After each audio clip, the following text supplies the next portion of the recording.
Hi everyone, this is Kelly from The Truth in Story, and this is day 26 of Lenormarch. And I just want to show you that I have trimmed down that lovely new deck that Miss Maureen gave me. And so I trimmed all the white off of it, as well as edged the sides in gold. I quite love how this turned out. Now, I used this for the first time, which is a Sharpie paint, says paint, gold medium point. I really wish it was a chisel point. And it's water-based paint, not the oil-based paint. It's still got that shaky thing in there, but it's the water-based, not the paper. Or oil, I'm sorry. And it worked really well, except for, it was a little bit messy, kind of like the pigment paint, in that I kind of trimmed around it and then did a wipe on all the edges. I wasn't too concerned about it, to be honest, because I didn't mind it to be a little bit messy, kind of antique-y. But one thing I didn't think of is that because it's paint, and I haven't been using paint, I've been using pigment or dye or permanent marker, so this is the first time I actually used paint on it. And so I had done them all, and there were just a couple spots that I thought, well, that could be done a little bit better. So I kind of squeezed them together and put it on and then let them dry like in a group like this. Well, then when it dried, they were kind of stuck together because of the paint. And so I did get a couple transferring or pulling up the paper on the backs, just like two of them, I think, where I lost a little bit of paper. I don't mind this because for me this whole thing looks very antiqued and gorgeous, so I don't mind that. It didn't kill me, but it's obviously something that I will not do the next time. If I have to go over them a second time, it will be card by card. But I will say that it dries really fast with this, so it's much better than the pigment that took forever to dry, and the next morning I was still wiping things off. This does not do this. You have a pretty short time to get it off the front, and otherwise you are stuck with a little bit of gold transference. Again, this is something I can live with. I could have done it a lot neater, but once I started realizing how the paint was going to work, to me it looks fantastic. I adore it. It looks antiqued and gorgeous, and the back is a beautiful, look at that. I just am in love with this deck. I've already read with this deck for a client last night, and I quite am in love with this. So thank you so much, Miss Maureen. This is a deck you can find, I believe, on Amazon, and I want to say, it's around the $10 mark. It may be $10, $11-ish, but it's not like a self-published, super pricey deck. So there you have it. I just wanted to share that, and look at them. It's just gorgeous. I'm so excited. This is the first time I've gold trimmed one of my decks. The only other one actually I've trimmed was the Vintage Gothic that I did in all black, of course, which is stunning. So there we have that. I wanted to just show you that show you how that trim turned out. Now today we are doing 3 card draws, but we're doing 3 card draws without a significator and kind of reading them more like a sentence, or reading them in a string. Kind of like what you do with the airstrip reading, where it's a lot more of like a linear reading a sentence or reading a progression than having a specific keyword. So, whoops.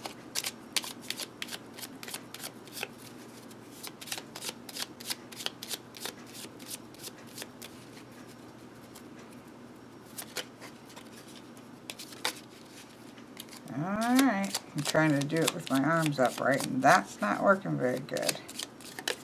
Whoa, okay, we're going to go ahead and take that one just because some people are just saying, please take the jumper, and that one jumped way out. So we'll go ahead and take that one. Oh.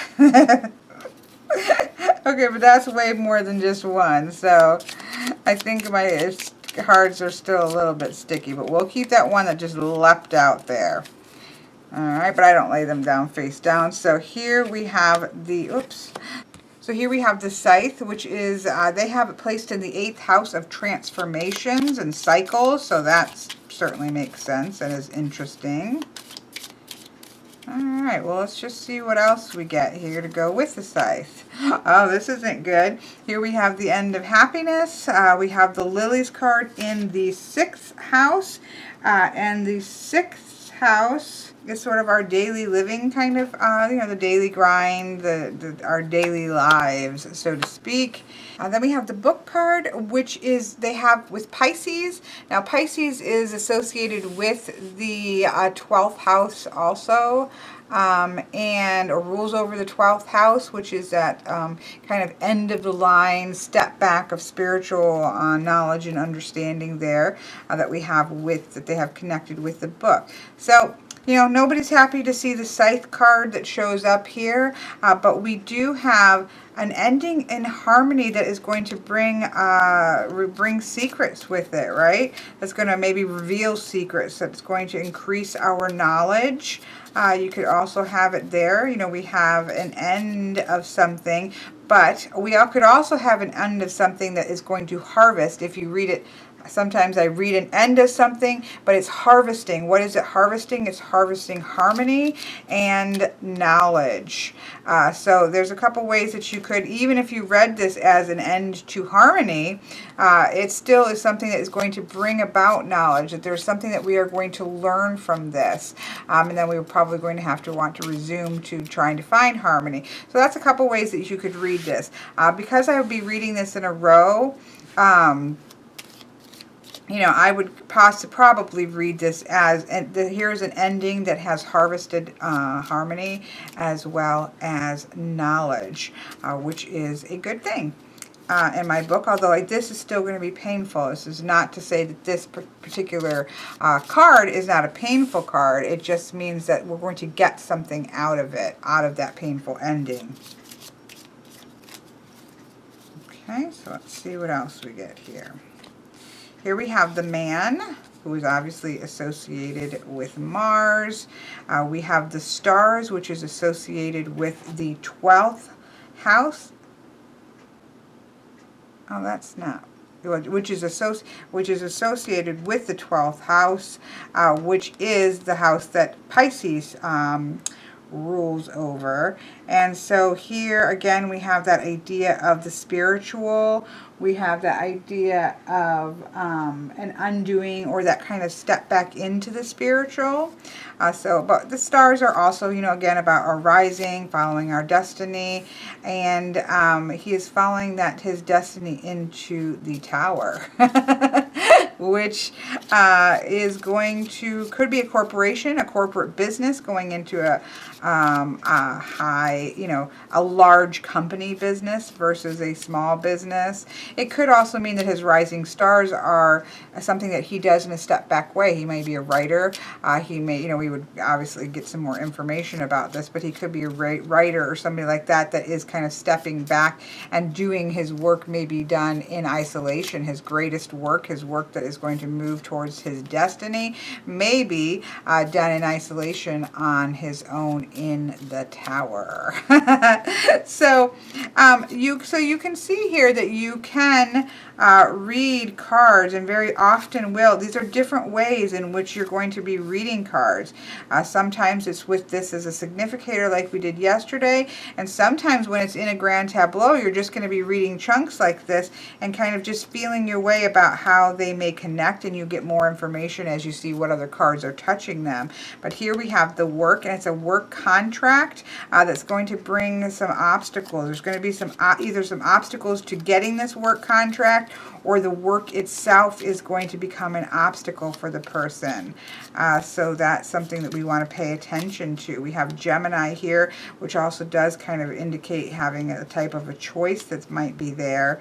I'll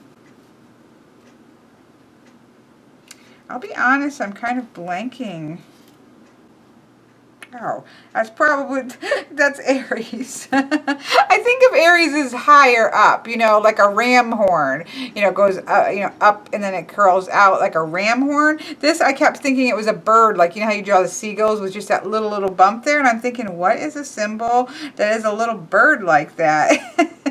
This is just a kind of squished Aries, because, you know, you need to see the horns. It's Aries. So there we have just a little bit of a peek at how you might go about messing with a 3-card reading that you're reading a little bit more linearly.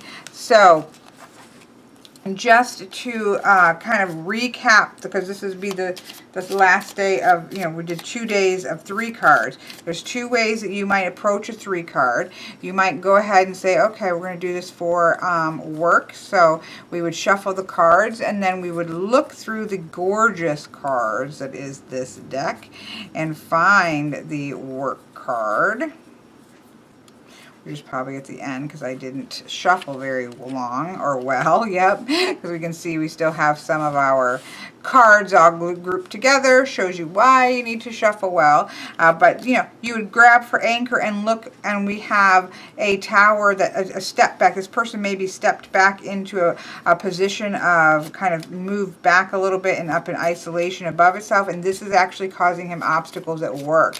He may not be being involved within the work environment, and this is causing issues, but it is an obstacle in his work, and he needs to perhaps, again, it depends on the person and the question and all that, but that may be an indication that they need to get more involved, come down out of the high tower and come amongst the folk, so to speak.